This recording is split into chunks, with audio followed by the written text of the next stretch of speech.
Welcome friend, स्वागत करते हैं आप सभी का अपने YouTube channel Kumar talk show में। आशा करूंगा आप सभी को वीडियो पसंद आएगी। तो शुरू करते हैं आज का वीडियो। मोमबत्ती का बिजनेस एक ऐसा बिजनेस है जो नए बिजनेसमैन के लिए या स्टार्टअप के लिए बहुत गोल्डन अपॉर्चुनिटी साबित हो सकता है, जिसको शुरू करने में बहुत ज़्यादा लागत की आवश्यकता नहीं होती है। और यह एक ऐसी चीज़ है कि इसकी मांग कभी खत्म नहीं होने वाली है, क्योंकि लोग धार्मिक कार्यों में, घरों की डेकोरेशन इत्यादि के लिए मोमबत्ती का उपयोग करते ही हैं। इस बिजनेस को करके आप अतिरिक्त या फुल टाइम के रूप में पैसा कमा सकते हैं। 2010 के एक रिपोर्ट के अनुसार वैक्स की मांग लगभग 10,000 मिलियन पाउंड तक बढ़ गई थी, जिसमें 50% तक मोमबत्तियां शामिल है और यह मांग निरंतर बढ़ती जा रही है। भारतीय मोम बिजनेस में सार्वभौमिक बढ़ती मांग को देखते हुए आप एक उद्यमी या एंटरप्रेन्योर के रूप में आप कस्टमर्स की मांगों को आप पूरा करने के लिए अपनी मोमबत्ती के बिजनेस को स्टैब्लिश कर सकते हैं। यह बिजनेस आपके फ्यूचर को संवारने में महत्वपूर्ण भूमिका निभा सकता है। इस बिजनेस को शुरू करने से पहले आप अपनी फाइनेंशियल प्लान को एक फॉर्मेट बनाकर तैयार कर लें, जिससे आपको यह पता चल जाएगा कि आप अपने बिजनेस को छोटे या बड़े स्तर पर आप किस प्रकार से स्वचालित ढंग से इसे चला सकते हैं। इस बिजनेस में रॉ मटेरियल का यूजेस होगा, जो कि कुछ इस प्रकार से होंगे।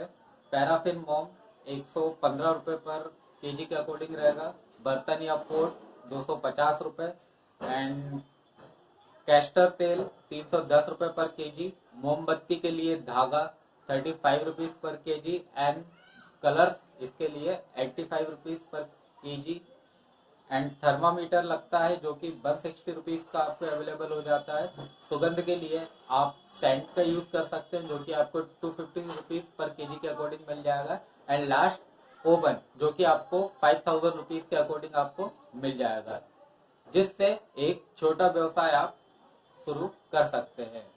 मोमबत्ती के रॉ मटेरियल्स की आपूर्ति के लिए आप लोकल शॉप या लोकल मार्केट से भी आप परचेज कर सकते हैं, लेकिन अगर आप होलसेलर से खरीदते हैं तो आपको बेनिफिट मिल सकता है।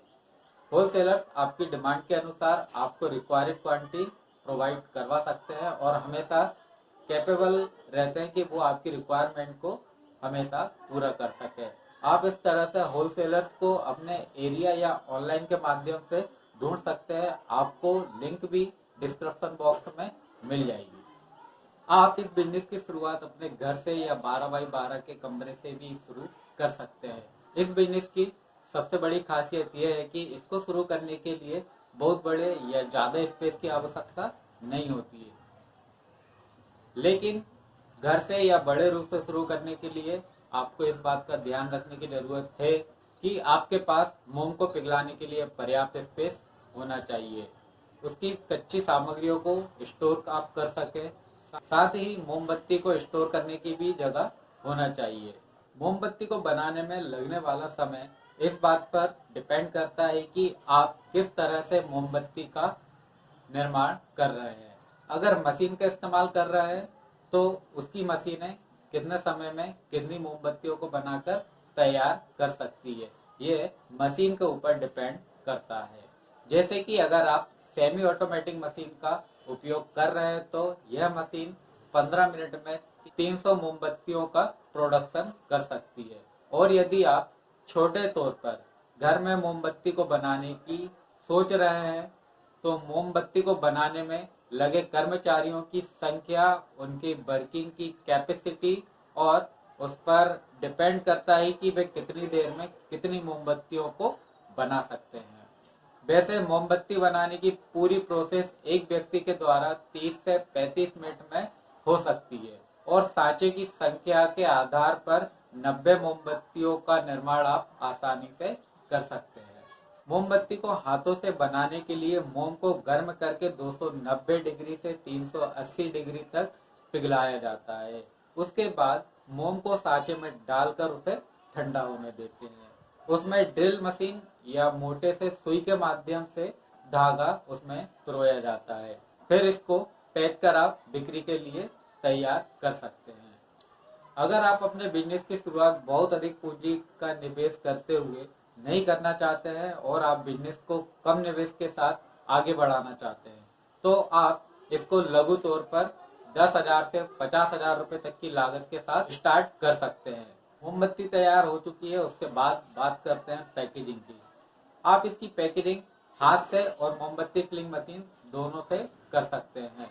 पैकेजिंग से ही मोमबत्ती की सुरक्षा आप सुनिश्चित कर सकते हैं।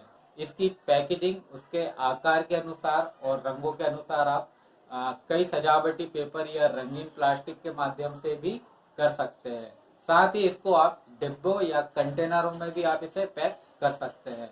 उसके बाद ब्रांड नाम के साथ वेबसाइट लिखा हुआ स्टिकर भी चिपका सकते हैं। इस बिजनेस के लिए अधिक आपको वर्कर्स की आवश्यकता नहीं होती है, जिस वजह से मोमबत्ती के बिजनेस में अन्य बिजनेस की तुलना में कम लागत आती है।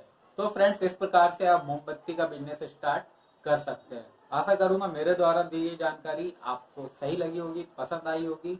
अगर जानकारी आपको सही लगे तो प्लीज वीडियो को लाइक, शेयर एंड सब्सक्राइब करिएगा। इसे अपने दोस्तों के साथ शेयर जरूर करें। समय हो चला है अलविदा कहने का। तो फ्रेंड्स, मिलते हैं नेक्स्ट टाइम नेक्स्ट वीडियो के साथ। नमस्कार, वंदे मातरम, जय हिंद।